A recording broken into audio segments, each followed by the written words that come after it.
You all had a nice weekend. As you know, problem set number 3 is due tomorrow.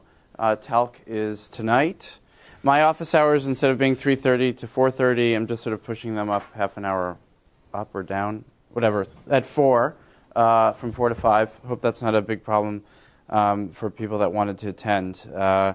Today's sort of busy day because we have a special lecture today by someone named Rachel Mandelbaum, and she's from Princeton, and she's going to be talking about, what's their title? Uncovering the Dark Side of Galaxies. She works on gravitational lensing, something called weak lensing, and what you've seen already, because this is just how we roll, the metric can curve actual photon paths. This actually happens as we view objects that are far away. In particular, when we look at galaxies, the light from those galaxies are actually traveling through a curved space-time, and they're passing by large-scale structure, so lots of galaxies, groups of galaxies, and essentially those photon paths take this sort of meandering path towards us. When we detect them, what actually happens is we see these slight distortions in the shapes of galaxies behind other galaxies.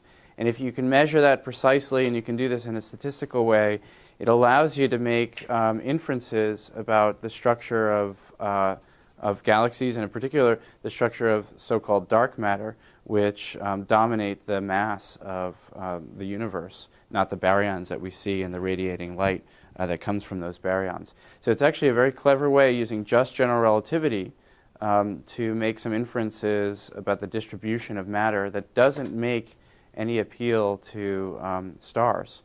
So we'll study this in greater detail. We'll look at both weak lensing, which is these distortions, as a way to make pictures essentially of where matter is, regardless of what kind it is. And we'll also study something called strong lensing, where you actually have, because we showed that photons will take a path such that the integral of minus ds squared is equal to 0. Turns out if light is leaving from, say, a distant galaxy or a distant quasar, and there's a couple of different paths where this value is equal to 0, you will actually see multiple images of that galaxy or that background quasar. So this is what's called strong lensing, when you actually get multiple versions of that. Right, so that's today. I encourage you, for those that have some free time, to check that out. It's in 544 Campbell from 1:10, let's say, to 2 p.m. today. I guess you're a little bit interested in this midterm that we have. Midterm number 1 is 1 week from today. It will be in class. We'll do our best to, I don't know, we're not going to be able to change this classroom, and we're not going to be able to get them to add length to your little writing spaces. So please, if you have a problem with the amount of space you have to write, please just bring like a clipboard or something. In addition, you can bring you can bring a piece of paper, and on one side of it, you can write whatever you want on it. Presumably, you'll write something related to what we've done over the first 8 lectures. If you have something on the other side, it better be completely inconsequential for this class. You can draw cartoons or something. But the point of having you write a cheat sheet and make your cheat sheet, I think it's actually a reasonable study guide to sort of figure out and boil down what the important equations are that we've worked on, important concepts. The reason to do it on one side is that we'll have you use the other side for the second midterm, and then for the final, we'll give you another sheet of paper for the last third of the class, and then you'll have already done a lot of work in preparation. So that's the reason for doing that. Bring a calculator. If we ask you to calculate anything where it's got units, we'll obviously make sure that you're carrying through all the units. But most of the calculations we'll ask you to do won't be super involved. So in principle, you could actually just do them by order of magnitude if you don't have your calculator. But please bring a calculator. We won't supply them for you. And likewise, you're certainly welcome to write down like Newton's constant or Stefan Boltzmann constant if you like on your paper, but we'll give you constants, and in fact we'll give you equations that may be useful. So in principle, if you've been paying attention and you really love doing the homework and all that, you can just show up with a pen or a pencil and do great. Review discussion section will be next Monday night from 6 to 8 p.m. There's an IDL decal, is that right, on Mondays? It's over at 6? Okay, perfect. Yeah, I was going to ask, because we could do this from 5 to 7, but it sounds like this minimizes conflict if we do it then. Is that all right? Okay, good. Any other questions on logistics? Yes? Is there more review in talc? No, so talc, because things are a bit compressed this semester with the RR period, we decided more or less to just treat this talc coming up as it was any other talc.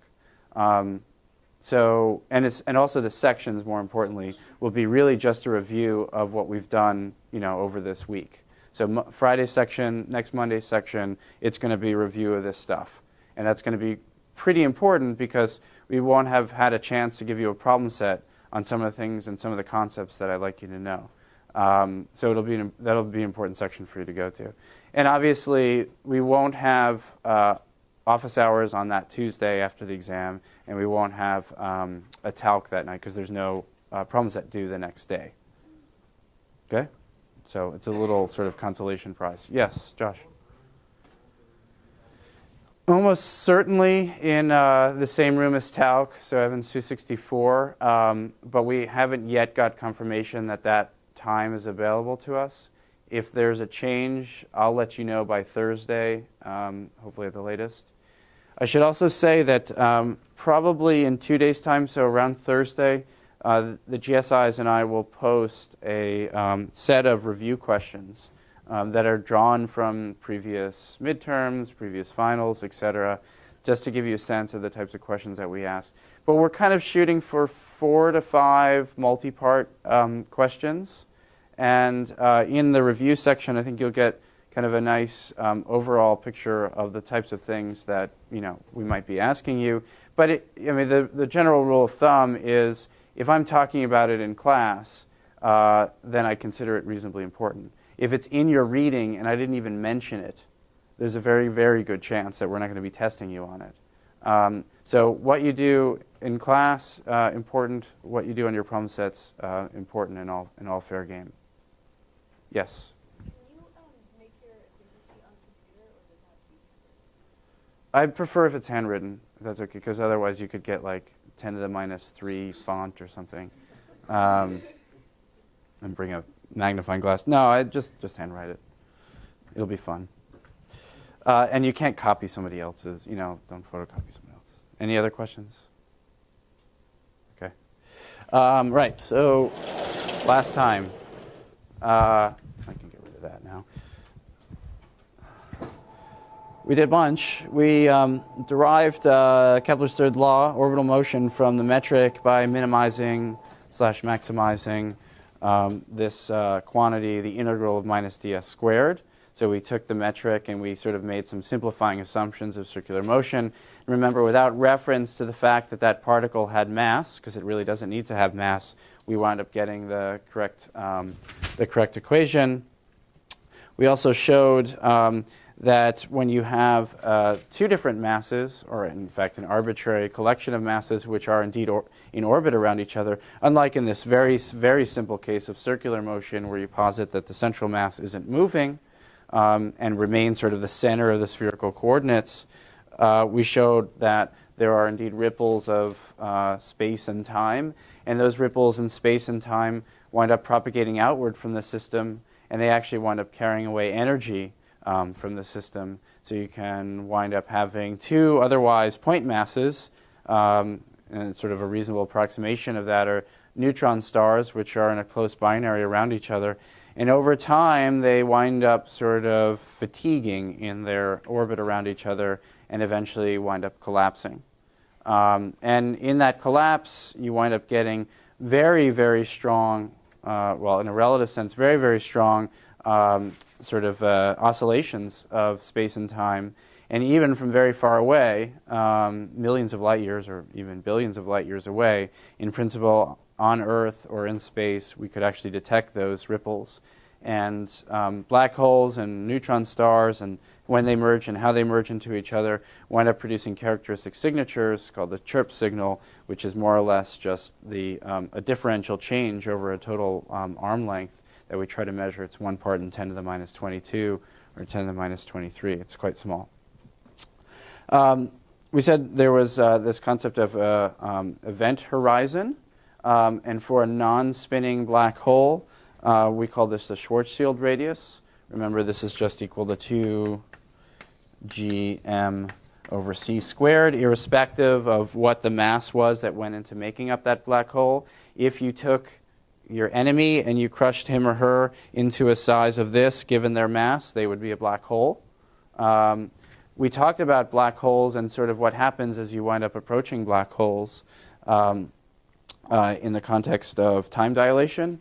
We said there was extreme time dilation. We also said there was extreme redshifting effects. We'll do a little bit more of that today, and then as the cartoon was illustrating at the beginning, we'll actually start talking about how we make measurements in nature of black holes, and that'll basically take us through today and then into Thursday when we talk about quasars.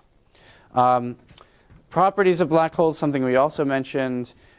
They are quite simple objects in many ways, and apart from this sort of fishy concept that black holes have no hair, meaning that they don't retain memory of exactly what it was that went into making them up, this is kind of on the edge of quantum mechanics and general relativity. It's still being highly debated. Stephen Hawking sort of conceded that bet, saying that indeed the black body radiation that you might see from a black hole is slightly different than being actually purely a Planck function or thermal black body. Mass, spin, and charge, and we said in nature black holes that have charge that don't really make sense, because if you're positively charged by 1 unit, you wind up taking an electron from somewhere nearby, and then you're neutral. So it doesn't really make sense to talk about charge systems. And then spin, I think, Mark, somebody had a correction for me, that noticing that these are not, if I said A is this dimensionless spin parameter, is not actually units of radius. This is all messed up. That's dimensionless, that's mass, that's radius. It turns out that this is little m, so this is a mistake if you could go back in your notes. This is a little m, and this is what's sometimes called a reduced mass, where you write mass just for convenience in units of radius, and you can go back and forth from this equation, essentially. Anyway, so this is the proper dimensionally correct expression for this, R horizon. And A is this dimensionless spin parameter, indeed, J divided by J max. And we also know dimensionally, J is going to be units of mass times velocity times some sort of radius. So we know that that has to be something of order g m squared divided by c. So this is J max, actually. Spinning any faster than this with higher angular momentum, you wind up having a problem in that particles are moving faster than the speed of light around the equator. That's problematic. You have a question? Is the first equation just wrong then? This is, well, it's right in some arbitrary units, which I didn't tell you. This is the one that's probably more reasonable to remember. If you look in GR textbooks, they interchangeably go between mass and radius, and sometimes they call this dimensionless spin parameter actually something that has units of length. You can always just make something have length by multiplying it by that. Okay?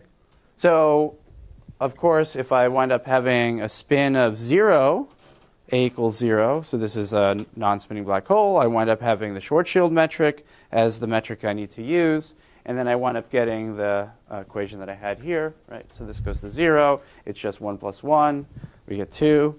And the interesting thing, of course, is that you can wind up getting a very, very small horizon as you wind up approaching a maximal spin. And what's interesting is that the horizon itself gets smaller as you wind up spinning. The other things worth noting about sort of a black hole in isolation is something that you've seen on your problem set for this week, is this concept of Hawking radiation.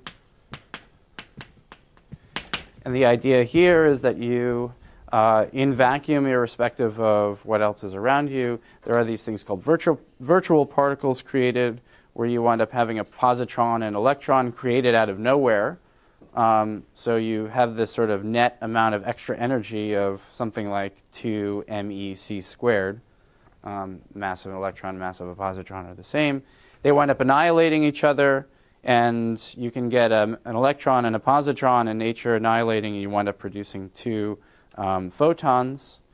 And if you do all this just while no one's looking, and it just happens over the course of a very tiny amount of time, in any random place in vacuum, there's no net change of energy. So there's no actual violation of this idea of conservation of energy and momentum, because if you look this way, you see those things there, and you look back and they're gone, energy is conserved, right? Because nothing actually really got created. These are called virtual particles.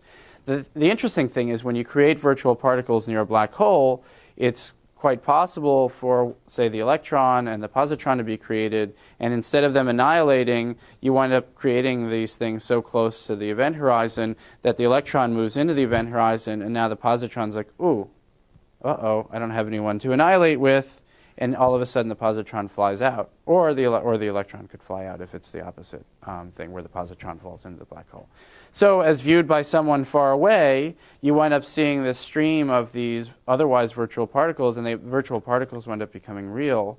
On a sort of a larger picture, if you look at this system, you're seeing this sort of mass flow off, or mass energy flow off of this black hole. And again, subject to all of these constraints, that there's time dilation and that there's extreme redshift, et cetera. But if you're infinitesimally close, you would wind up seeing these particles streaming off. And so there's an obvious violation here of this conservation of mass and energy, or mass energy. And you can wiggle out of that, and this is what Hawking surmised, by actually having the mass energy of the black hole itself decrease. So these virtual particles, which wind up becoming real, actually wind up effectively carrying away the mass energy of the black hole. Either if you wind up sort of carrying them in the right orientation, they could carry away angular momentum. But the way to think about it is that essentially mass is being lost by this black hole. And I think what you wind up showing is that there is a time scale for the evaporation of a black hole, which has to be, if we're thinking about this in terms of loss of energy, has to be some initial mass c squared divided by a luminosity from this Hawking radiation. And this number, given the luminosity that you wind up working out, is something like 10 to the 67 years for a solar mass black hole raised to the third power. And that's obviously a really long time. Much, much longer than the age of the universe. So this tells us right away that this Hawking radiation and this subsequent evaporation of a solar mass black hole is completely ineffective at doing anything substantive to that black hole. However, if you set this time equal to the age of the universe, so you say t is something of order 10 to the 10 years, this is approximately the age of the universe, then you wind up getting the mass of an evaporating black hole today is something like 10 to the 12 kilograms, which is about the mass of a comet. So a 10 to the 12 kilogram black hole, which is created at the beginning of the universe, in principle could be evaporating today. We don't actually know what happens when black holes evaporate. Yes? How do we know about these virtual particles? I've never heard of that before. Do we have a way to test for that or detect them? Well, there's something related. Have you heard of the Kashmir effect? No. The idea is that if you actually take two uncharged plates, metal plates, and you put them very, very close together, there should be no net force pushing them in or pulling them out. And yet, just by the way that you set this up, if you make them very, very close together, sort of micrometer apart, you wind up having amplitude or wavelengths of these virtual particles, which can actually be longer than this separation. And so you actually don't have enough virtual particles being created relative to what's being created on the outside, and you actually wind up seeing a net pressure on those plates. And that's the way to think about that. It's a quantum mechanical effect, but the way to think about that is because of these virtual particles. Yeah. You said we have these electrons or positrons streaming out from the black hole. Yeah. And then you mentioned redshift, and so these aren't photons. So what's getting redshift? Well, essentially, it's so they're going to have some velocity when they're created, and I actually don't know what the distribution of velocities of virtual particles are. I don't think anyone knows, but it's some non-zero thing because they're just created and they're streaming out, and then they smash back into each other. The obvious thing to do is that they wind up losing kinetic energy, so they're streaming out, but they're actually moving basically with very little velocity. Okay. So if they wind up annihilating some other particle, a real particle, if a positron streams out and there's an electron falling in because matter is accreting on, it could annihilate with that. Those particles, those photons which will be created will generally be gamma rays. When we view them farther out, they won't be of gamma ray energies, like of the mega electron volt type, but much less than that. So you wind up getting that redshift effect from those photons. So it's not like they're Berkeley wavelengths. No, because the irreducible quantity of a particle like that is its rest mass, right? So we can't have a longer de Broglie wavelength of something who has a rest mass that's fixed, right? But if they're moving at some velocity, yes, then effectively the de Broglie wavelength will wind up getting redshift. Yeah. One thing I never understood was how does an electron go into a black hole, but then the black hole's energy goes down? Just to keep all the equations happy in the universe of this mass energy conservation on a large scale, even a micro scale, not even talking about sort of the very sort of epsilon away from the event horizon. And remember, when we start talking about epsilon away from the event horizon, I'm talking about sort of Planck length distances where quantum mechanics is all freaky, right? And GR and quantum mechanics are really unhappy with each other. This is why in the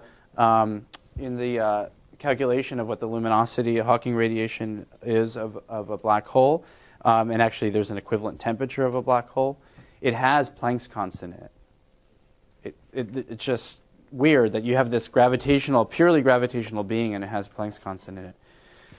Yeah, it's weird. Something's flowing in, but something's flowing out, so the net view by somebody standing outside of that black hole has to be, because this energy came out of nowhere, it has to be that this energy is basically not coming for free. So the only place the real place where this energy lives is this black hole. Is there an answer for what that would really mean for the black hole? Man. It's somehow getting more mass but losing its energy. No, so remember, this is a very important concept that and your book illustrates this. You viewing a particle that has mass flowing into a black hole. From the particle's perspective, in a finite amount of time, it will just wind up flowing into the black hole, right? And it winds up going all the way to the center. But for somebody standing outside of the black hole, because there's two effects. One is that if that particle is shining, you wind up seeing redshifted, and if it's emitting pulses to you, that the time between the pulses winds up getting infinitely redshifted. It will approach asymptotically as viewed by you that event horizon, but never actually goes into the event horizon. So one way to think about it is that the entire mass as viewed by an outside observer, the entire mass of the black hole is still sort of contained on the very thin skin of this event horizon, right? You don't actually get access to it because it's infinitely redshifted away and infinitely time dilated. So effectively, it looks black, right?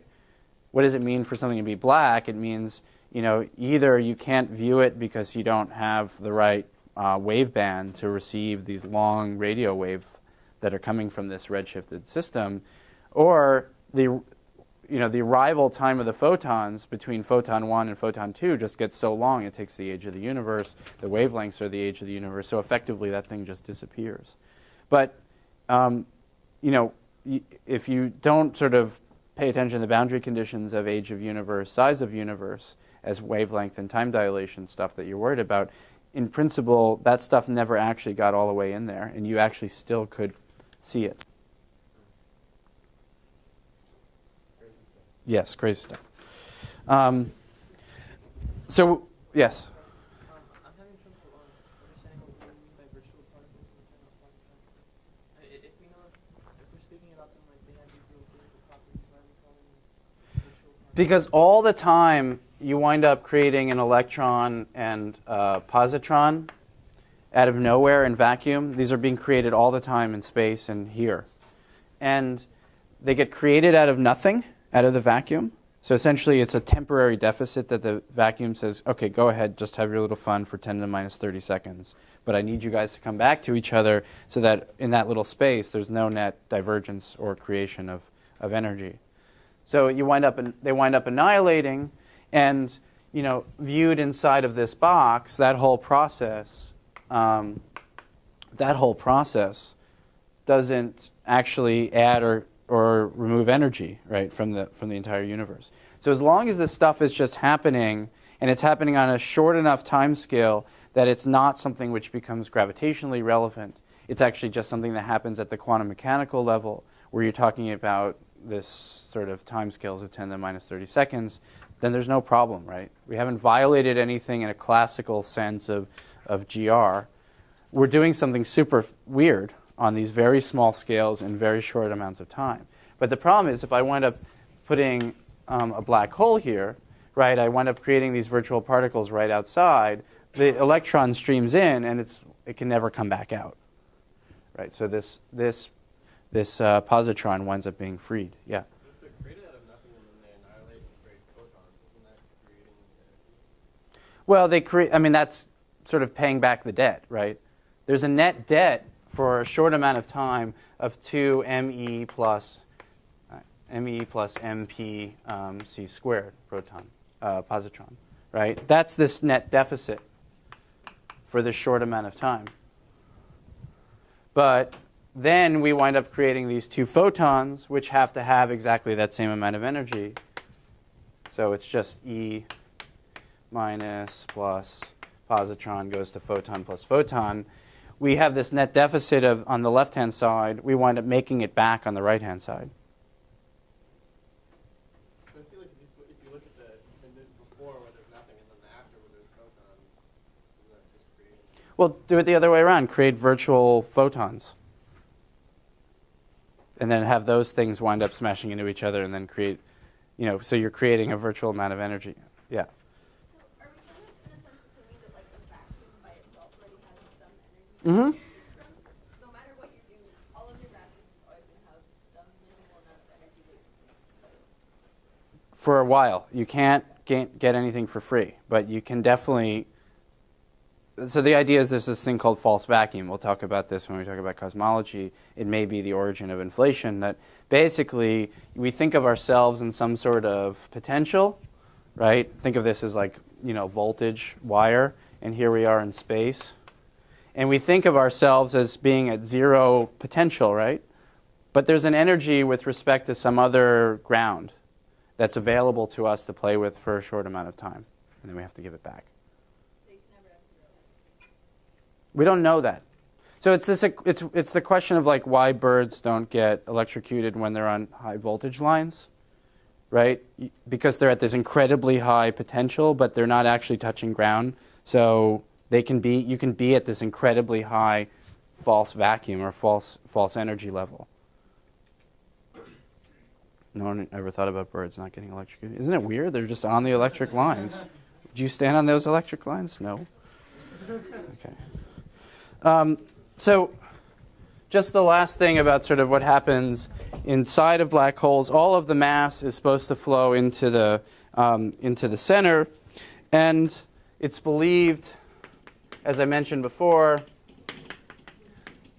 that quantum mechanics becomes very important at the center, because otherwise you wind up having this infinity, right, where you wind up having infinite density.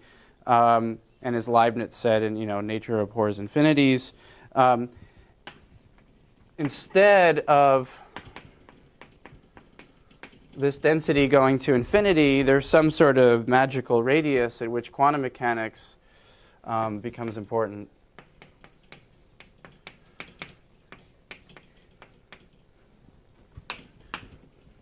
And that's called the Planck length.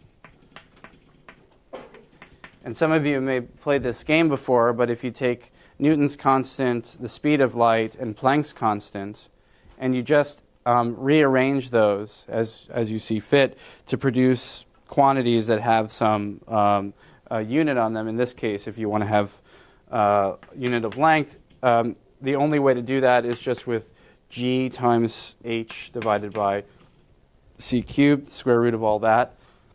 That turns out to be 10 to the minus 35 meters. So at around 10 to the minus 35 meters, this is where things get weird, and gravity probably winds up having to contend with quantum mechanics. So it may be that all these particles, from a GR perspective, are getting down to 10 to the minus 35 meters, but they're not actually getting all the way to infinite density. And likewise, you can come up with a Planck density,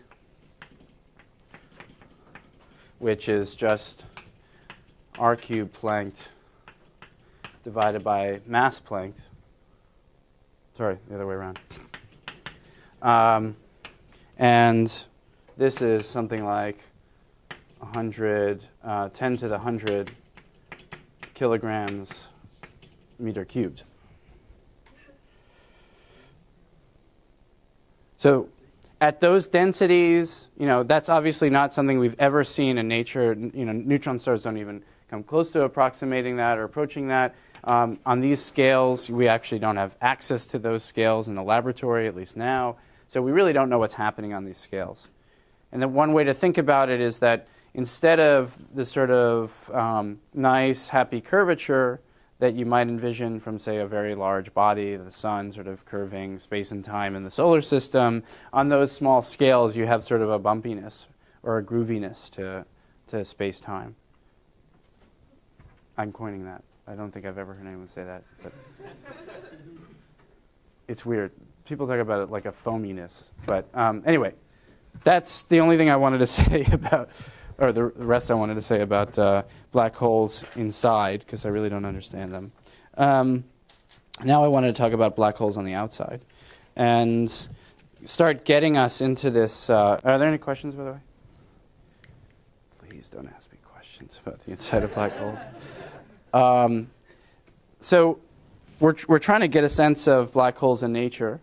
And one of the things that's worth thinking about is, we've already talked about what happens when somebody sort of falls into a black hole and this concept of spaghettification. But I thought I would sort of draw out some of these force vectors to actually show you what happens, and then we can sort of work out some of the numbers to figure out kind of the order of magnitude of what it would take for a black hole to rip you apart. But it's a sort of, I think, a nice way of starting to think about so-called tidal forces, which we'll see over and over again throughout the course. Oops. Ooh, that's not good at all. Damn it, chalk.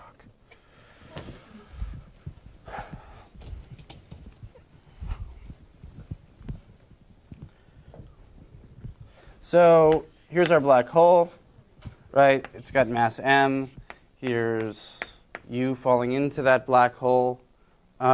Clearly, there's a force pulling down on you, on your feet, and there's another force pulling on your head. So this vector here, just in one of our squared laws, obviously going to be larger on your feet than it is your head. If we wind up sort of zooming into your head, and we wind up saying your head is sort of the place of interest, the differential force you feel on your feet, so this is in, sort of the frame of the black hole. And this is the frame of you, or your head. It's clear that there's a differential force, which is tugging on your feet relative to your head. So even though you're falling into the black hole, you're freely falling into the black hole, you wind up feeling this net stretch. Likewise, if we're being really careful about our force vectors, you might look at your hands and notice that it's being directed inward to the central radius. And here your hand's being directed inward like this, and your head is being tugged downward. If I now go back into the frame of your head, here I am here. What I wind up seeing is, even if I do it at the distance of the shoulders, I wind up noticing that I feel this net force inward.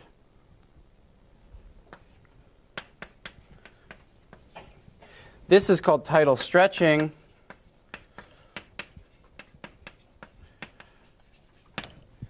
And this is called tidal compression.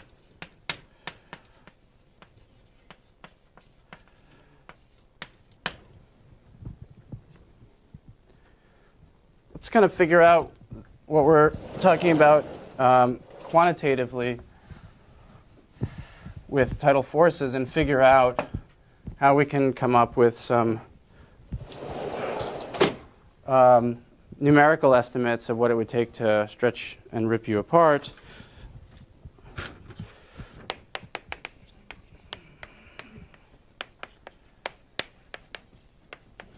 We'll just ignore the compression and just think about the stretching component.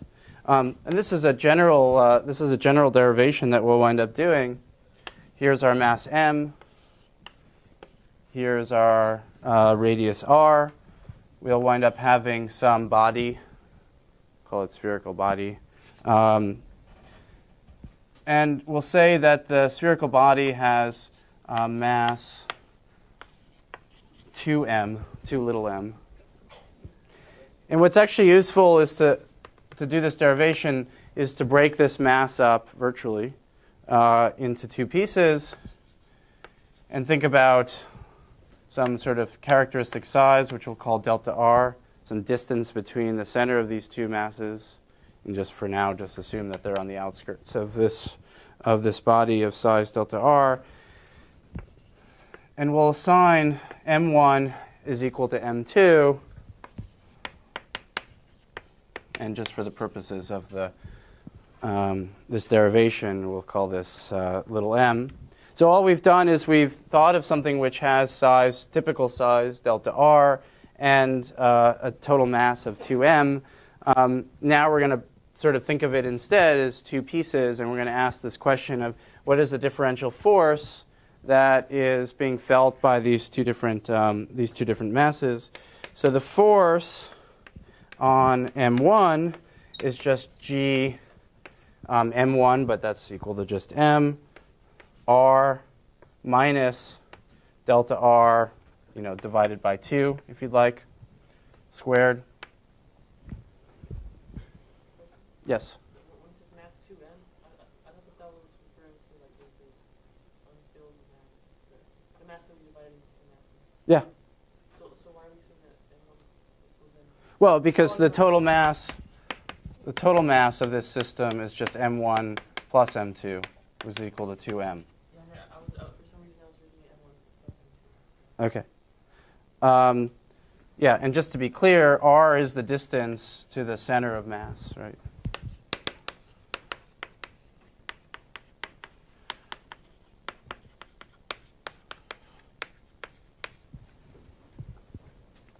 The force on m2, of course, is just g m divided by r plus delta r divided by 2 quantity squared. So this change of this force, this differential force, Fm2 minus Fm1 is just GM m. We'll pull all this stuff out, and then all times the quantity 1 minus r minus delta R divided by 2, F2, let's do it this, plus squared minus 1 R minus delta R divided by 2, quantity squared.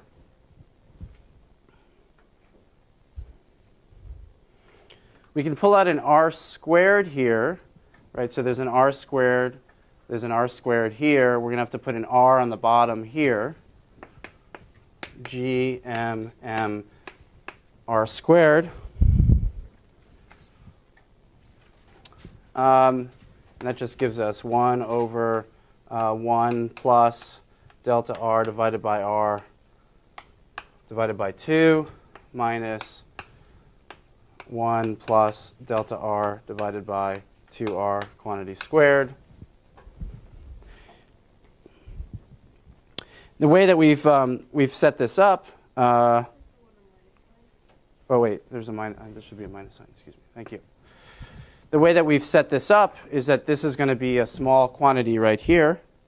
So if we assume that delta R divided by R is much less than 1, then we can make a small angle approximation, or small angle. We can make a binomial approximation. This just gives us GM M R squared, quantity 1 minus delta R divided by R, because we have a minus 2R there, minus 2 here, minus the quantity 1 plus delta R divided by R. So the ones wind up canceling, and we wind up getting 2g little m divided by R cubed times delta R with a minus sign.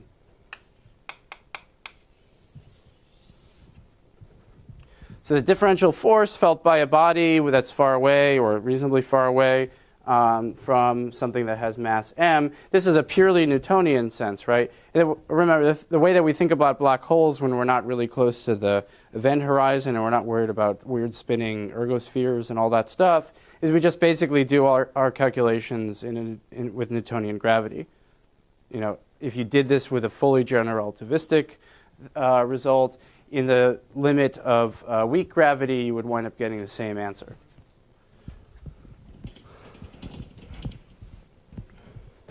So differentially, we can say that df dr is just minus 2g m little m divided by r cubed.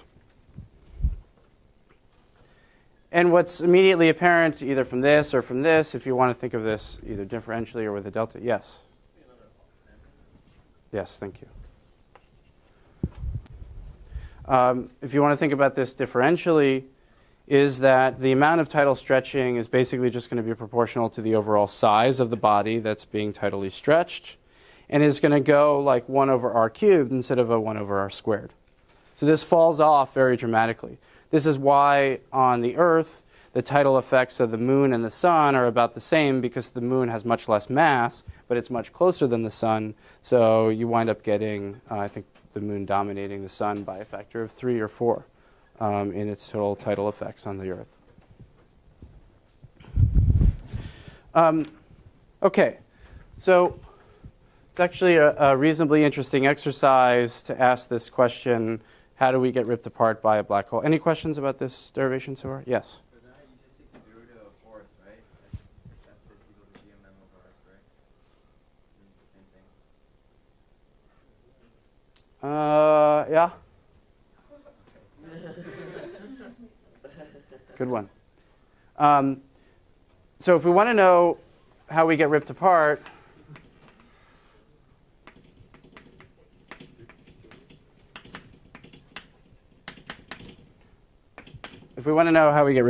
we have to understand the tidal forces, or the forces that are keeping us together. And I actually have been trying to figure out exactly how to do this from first principles, but I had to look up some numbers. So I was thinking that if you're falling into a black hole, like if you think of yourself kind of holding on to a bar and somebody's pulling down on your legs and you're really good at holding on to that, probably the first thing that's going to happen is like your shoulders are going to wind up separating, out of its socket. So forget about your bones. I thought the thing that's most important for keeping you together is the tensile strength of your skin. And it turns out that if you Google tensile strength of your skin, you can't find that. And then you're Googling weird things. Yeah, exactly. You get on a watch list like, what's the tensile strength of the skin, ripped apart by a black hole. And none of that stuff comes out. So I went to Wolfram Alpha. Does anyone know what that is? And I wrote tensile strength of skin, and I got a number. Yeah. Tensile strength of your skin is 7.6 times 10 to the 6 Newton per meter squared, according to Wolfram Alpha.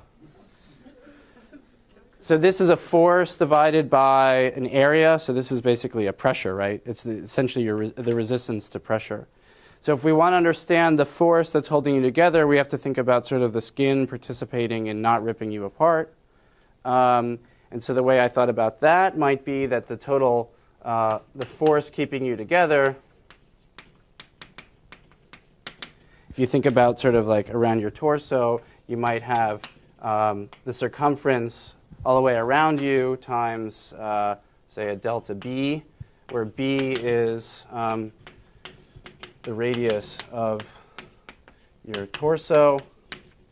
Delta B is the thickness of your skin.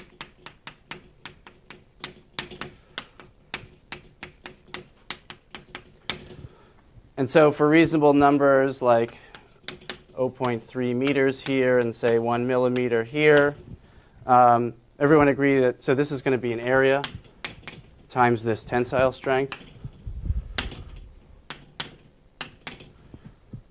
A times T will just give us that value. So for reasonable numbers here, that turns out to be something like 10,000 newtons. Oh, no, wait. No, it's 1,000 newtons. And if you think about it sort of for somebody of, say, a mass of 100 kilograms and an acceleration that they're feeling of 9.8. Oh, no, wait, sorry. It was 10,000. I forgot my notes, so I'm just doing this from memory. Meters per second squared. That number, so F, that you're normally feeling on your feet, is just going to be 980 newtons.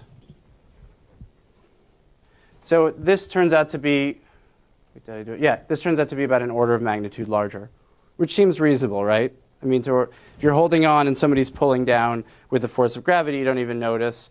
If they do it twice as hard, you're like, ow. 3 times as hard, you're like, really stop. And then like they probably would rip you apart if it's an order of magnitude larger. So that's actually not a bad number. All right, so let's do this for a black hole.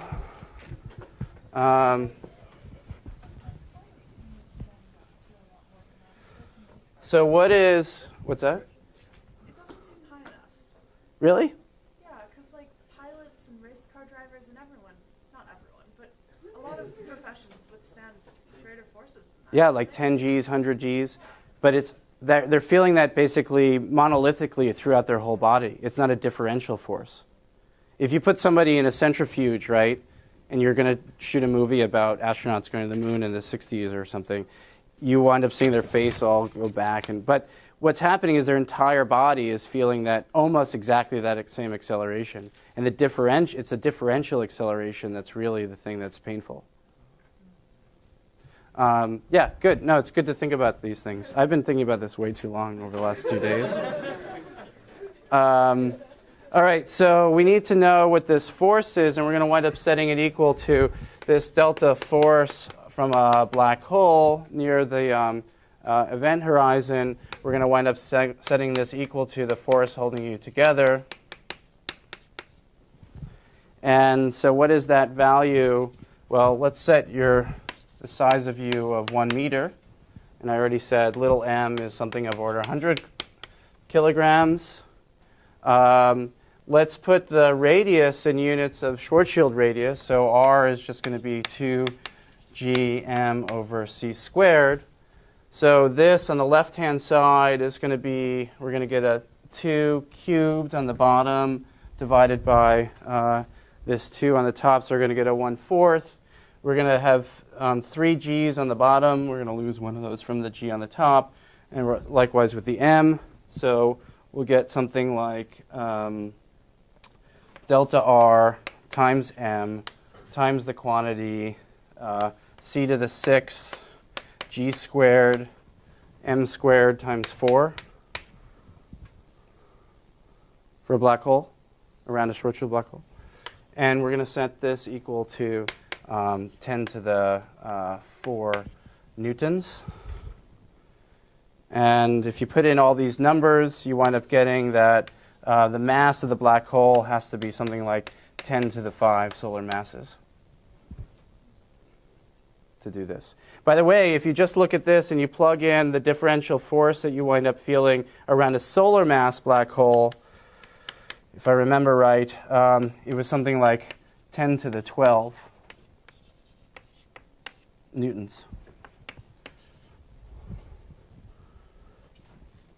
So if you're falling into a solar mass black hole, your body is being ripped apart with something, a force as felt by your head. Your feet are being tugged with at 10 to the 12 newtons, which obviously is going to rip you apart. Interestingly, and I mentioned this casually on Thursday, if you increase this mass, you can see, of course, that this force is going like mass to the -2. You keep on increasing this force, you wind up getting, increase the mass, you wind up getting less of a differential force as you fall through. The canonical number is not 10 to the 5. You wind up hearing 10 to the 6 or 10 to the 7, but to order of magnitude, I'm happy, right? Just shows us one important thing, that the tidal force of a black hole is actually stronger the smaller the black hole is. Yes? I feel like there should be a limit on the other side too. If it's like really, really tiny, does that even matter? What do you mean? Because it's like, so this is kind of like, so if you have something bigger than 10 to the 5th mass of sun, it probably wouldn't do that much to you. Yes, that's right. If you're falling into a black hole and it's got a million solar masses, if we've done all our numbers right, you're not going to be ripped apart as you go through the event horizon. You'll be very compressed and you'll be very uncomfortable, but you'll go all the way through. Okay, but then I feel like there should be another limit on the other side, because I feel like if you keep going to smaller and smaller black holes, you're going to get something that's so small that won't really do much of it. Right? Well, if you took the mass of a comet and you put it into a black hole, it's going to be infinitesimally small. It'll be the size of like an angstrom or something. Yeah, I mean, at some point you want to ask the question, if I'm falling into a black hole that's smaller than me, what does that actually mean? And maybe my leg goes in, but the rest of me keeps on going out. So yes, I mean, this all breaks down when you get to super small black holes. But yeah, for like stellar mass black holes and bigger, this is okay. Any questions? So, in general, when we think about ripping something apart, what we're really talking about is extreme tides. Not where you're sort of gently pulling something more on one side than another, but you're actually ripping something apart. And instead of having this delta force from the tide being equal to the force that keeps you together, using this tensile strength of skin, which we don't even know is actually right, but it sort of seems reasonable. You might actually want to ask this question about what keeps you together if you're a massive body and you're self-gravitating, so that you're actually, say, a planet, that you're falling into this black hole. So if I go back to this example where I have this massive body and I'm at some distance r from it, and I wind up thinking of myself as basically having two masses, m1 and m2, and there's this distance between them of delta r. We want to wind up asking this question of what's keeping these two bodies together. In this case, the force that's keeping this together is not some tensile strength of skin. It's actually going to just be g little m times little m divided by, say, delta R divided by 2 squared. I'll redraw what I had, just so you have the same in the notes. Okay? So in this case, this is when you have a self-gravitating system. Gravitating system, which is being ripped apart by not necessarily a black hole, but by anything. As long as this tide is greater than delta F together,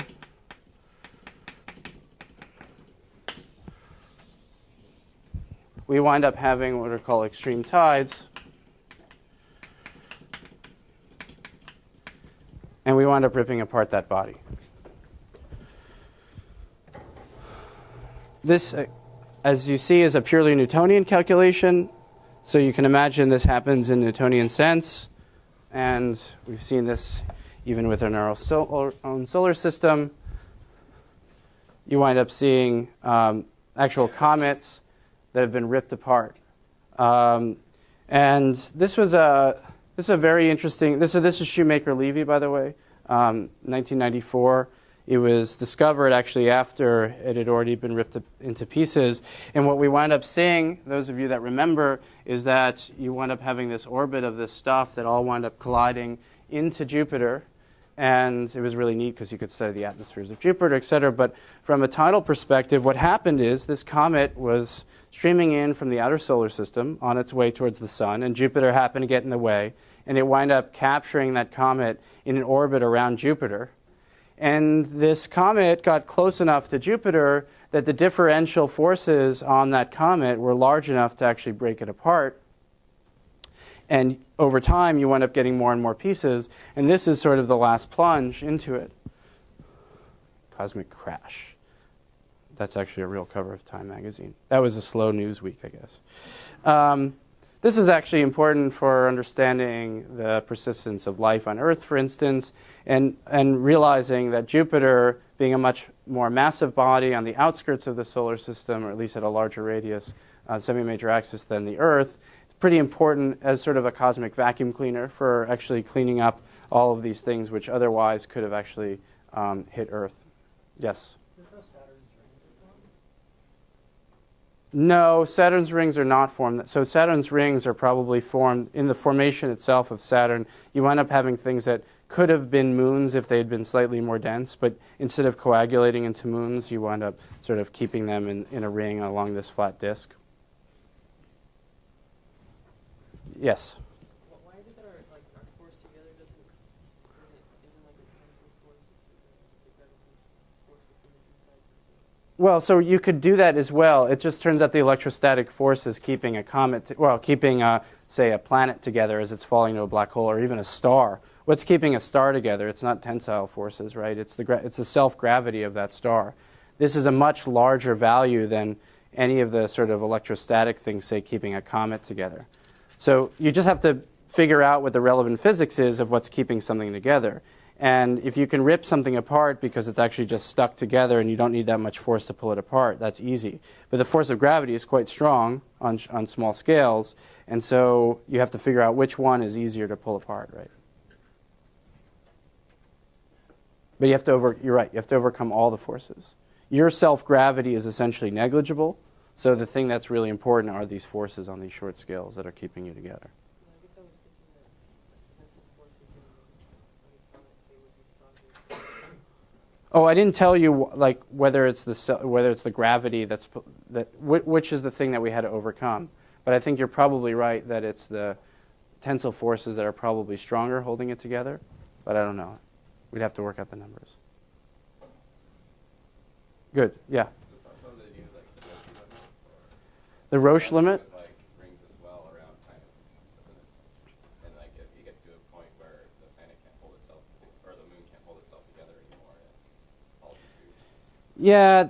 So when you start talking about Roche limit, we'll talk about accretion now a bit. When you talk about Roche limits, you usually talk about it in the context of a binary system. So instead of thinking about it as sort of differential tides on a parcel of mass, you think about this mass being pulled by two different large masses, and which way is it going to go. Okay, so that's what I wanted to say about tides, and we'll come back to using tides when we start talking about galaxies colliding into other galaxies and producing tidal tails. Now I want to talk about actually observing black holes in nature.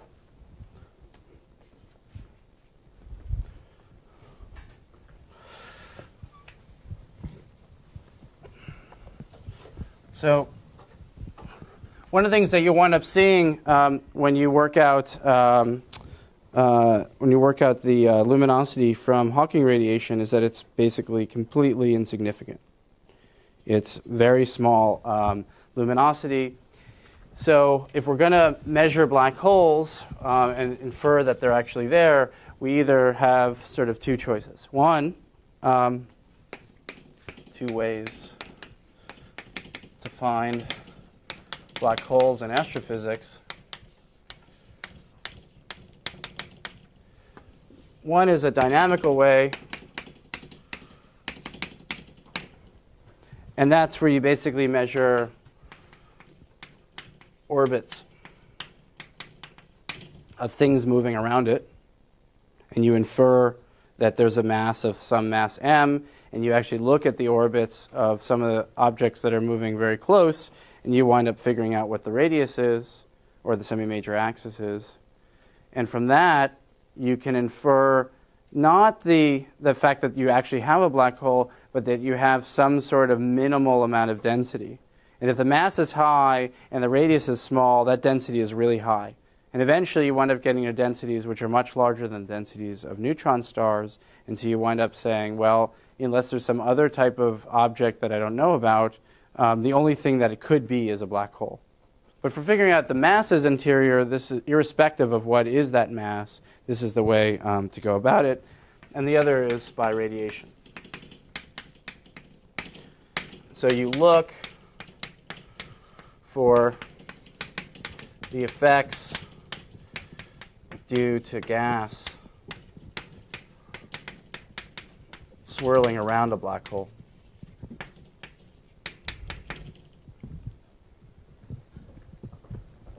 Let me do the first one first, and then recognize that this radiation is actually non-trivial. I basically just gave this to you already. But as I said, in either case, we're not actually proving that we have a black hole because we haven't actually seen, say, the event horizon. At the end, we'll wind up talking about how we might do that. And there's no evidence yet for event horizons that have actually been imaged.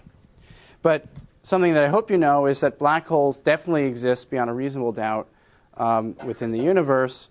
We know that they live within the centers of galaxies, and in particular our own galaxy. It's the nearest large black hole. And they have typically 1 million to 10 billion solar masses. 10 billion solar masses is really on the high end. Typical numbers you hear is 10 to the 6 to 10 to the 7. So we know that's one place where they reside. And these are very large. We also know that we have little black holes, which have sort of masses typically 5 to 10 solar masses. And these are more or less in nature because they are the end states of how some stars die, or at least you wind up getting, say, a neutron star in a binary system. It winds up accreting enough mass. It could wind up becoming a black hole. If you wind up merging neutron stars, you wind up producing black holes. And we know of, say, a few dozen of these within our own galaxy. There's now evidence, strong evidence that we've seen these in some other galaxies within the local group around the Milky Way. And so they persist on these small mass scales. And there's actually now some growing evidence there may be sort of what are called intermediate mass black holes in sort of the 1,000 solar mass range. We don't have any evidence, interestingly, that black holes exist on scales smaller than, say, 5 solar masses.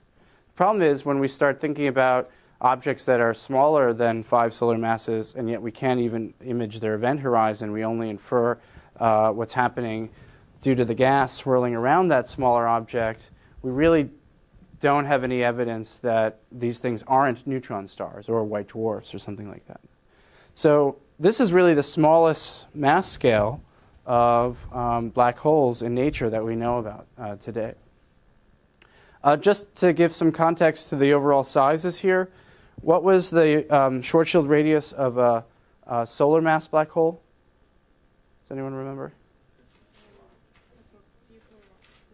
Yep, it's almost exactly 3 kilometers. So, and how does it scale with mass? So it scales linearly with mass. Yes, exactly. So this has a Schwarzschild radius of order 30 kilometers. And we didn't talk in detail about specific orbits around black holes, but the sort of what's called the last stable orbit around a non-spinning black hole is something of order 3 times the Schwarzschild radius.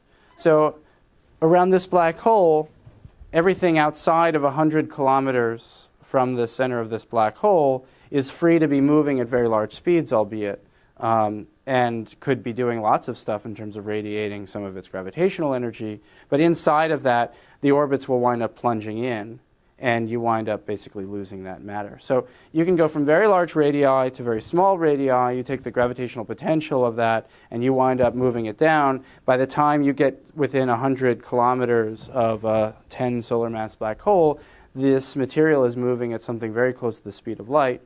And because it's feeling frictional forces with its other neighboring parcels of mass, you wind up releasing a lot of this energy. All right, let's focus just for now on these very massive black holes and make a nice movie of various stars that are moving around this central black hole. Have you seen this movie before? It was on your homework? Which homework? Man, Eugene, scoop me again. Well, yeah, I can still show it to you, right? Yeah, so you did this in the context of Kepler's laws to figure out what the mass interior was. So just for those that didn't take Astro 7a and haven't seen this movie before, each one of these dots here is an individual star that's imaged within something like 1 arc second of the center of our galaxy. It's an object called Sagittarius star, first found because it's actually quite bright at radio wavelengths. And by measuring the orbits of all of these different stars around, you can see some of them, this one in particular, whips very, very close. First of all, you can figure out where the center of the galaxy is, and there's some unseen mass right there. It's not glowing very strongly at optical wavelengths, for instance. You can figure out what that mass is. Just to give you a context here, we're talking about sort of scales that are larger than the solar system inside here, but certainly not, huge sizes, not anywhere close to the distance between us and the nearest star. So using these stellar orbits and mapping that out, something you've shown already, I guess, in 7a, is you take Kepler's laws, you just basically figure out what the mass is that winds up giving you all these different orbits. And you wind up seeing that the sort of overall size has to be at maximum, I guess this should be maximum, something like 100 Schwarzschild radii of whatever that mass is. And you get velocities for the objects that are getting very, very close, something like 3% the speed of light. So it's unbelievably impressive. By the way, this work was done on the Keck telescopes by Andrea Getz, who's a professor at UCLA. And interesting enough, she's giving a very well-known lecture. That's a picture of her later on this term on March 30th. And she's quite a great speaker. She even had a TED talk last year where she talked about all of this. And, there's a lot to be learned, not just about the mass of the black hole, but also about how stars that turn out to be quite massive are actually formed in the center of the galaxy, about the gas content, etc. terms of the actual data that people look at when they try to figure out what this mass is, you could take any one of these stars and figure out what the mass is interior to its orbit. So you take its semi-major axis and you can put this in physical units, units of parsecs here. Don't worry if you don't remember what that value is. And these are obviously quite small. This is sort of something of order, I guess it's of order tens of thousands of AU. And you can see these different stars labeled S14, S2, S12, etc.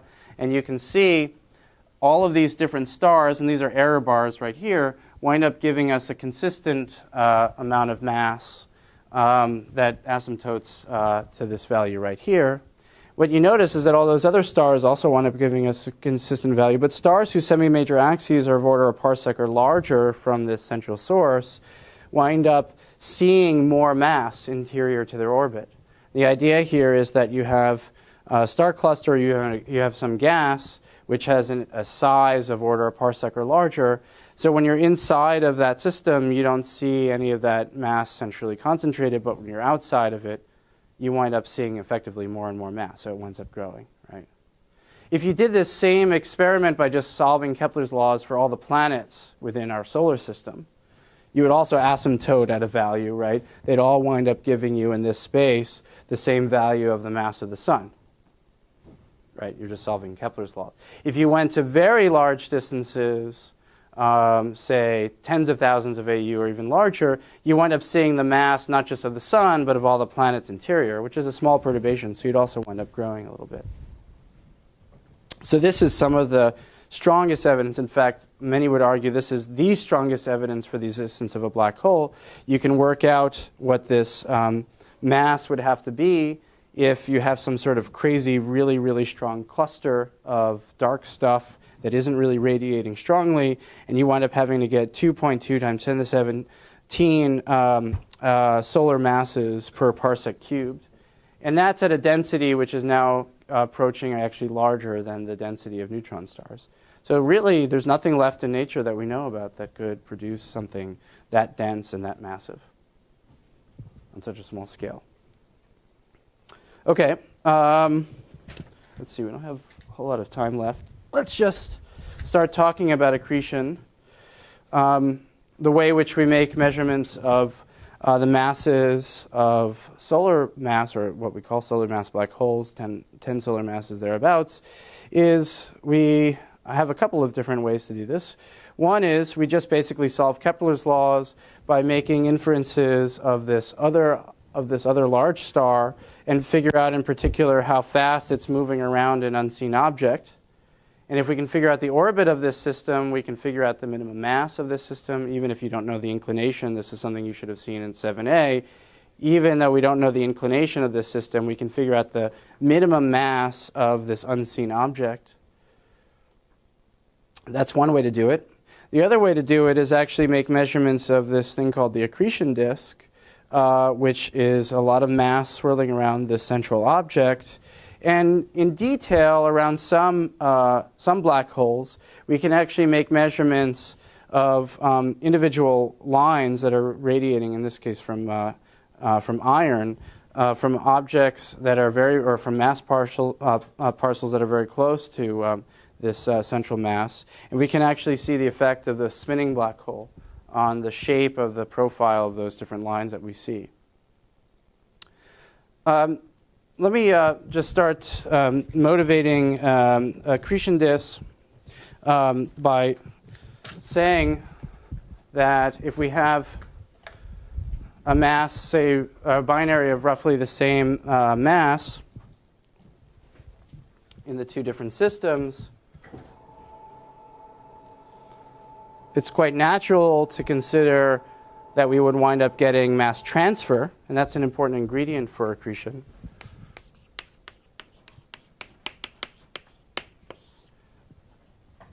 So consider a binary with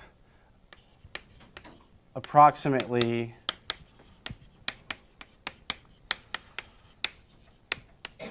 equal mass, so m and m. And there's going to be some semi-major axis, A, so this is another A right here, between them in their orbit. So we're looking, say, edge-on to the orbit. And these two bodies are going to wind up just dancing around in the binary system, moving around their common center of mass.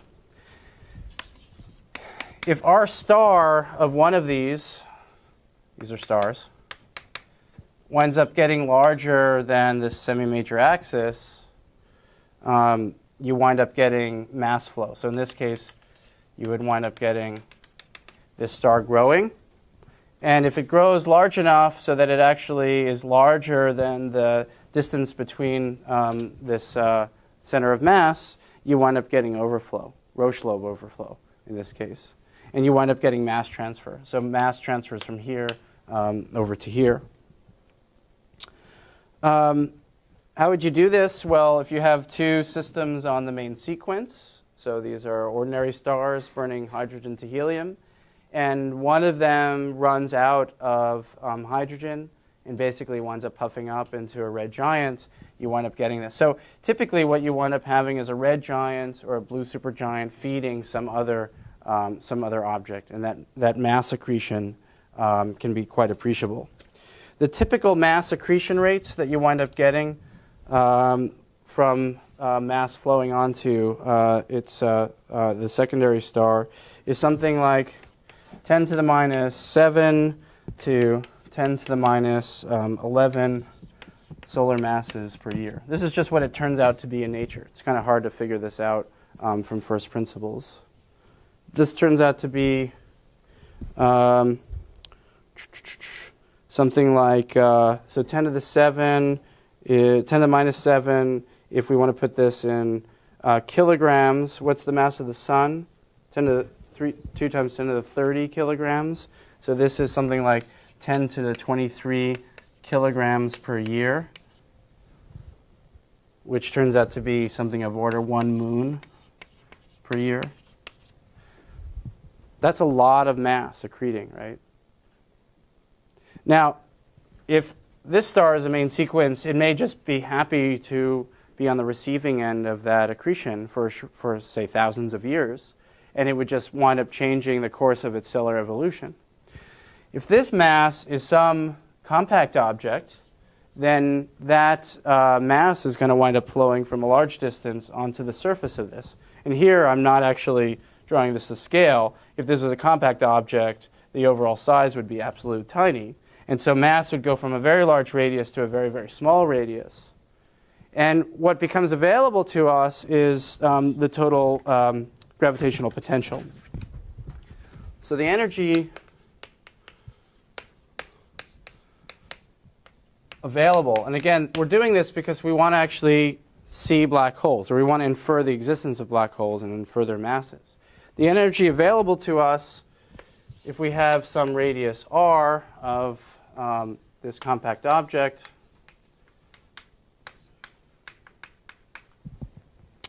and we have this little parcel of mass delta m, its kinetic energy, just if we're just sort of flowing over our Roche lobe here, is going to be 0.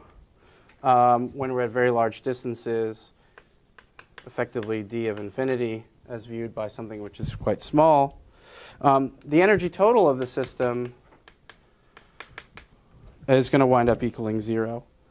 So that we know when this thing winds up flowing downward that it's going to wind up having a gravitational potential of gm delta m over r.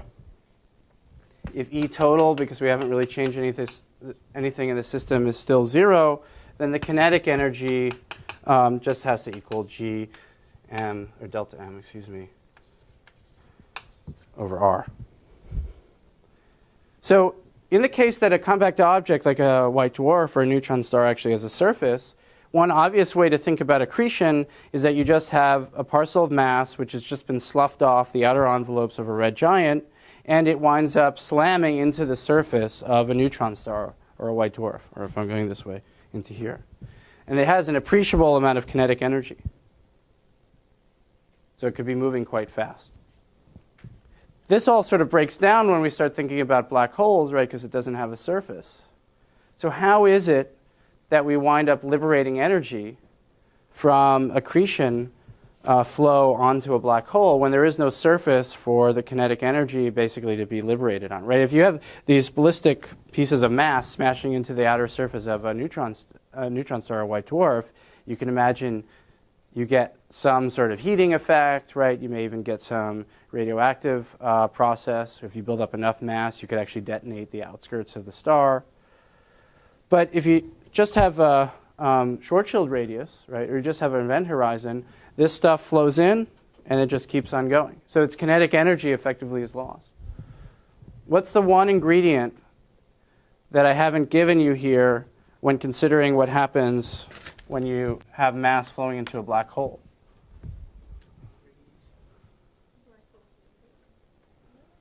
No. Angular momentum. This stuff is not moving along ballistic orbits, right, smashing into the black hole. Think about it this way. You have these two stars dancing around each other.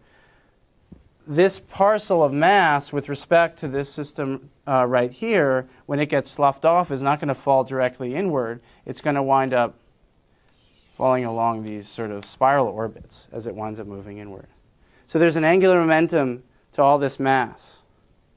And what we'll wind up seeing on Thursday is that if you take this parcel of mass and move it inward, and you do it slowly because you're slowly losing angular momentum somehow, we'll talk about that.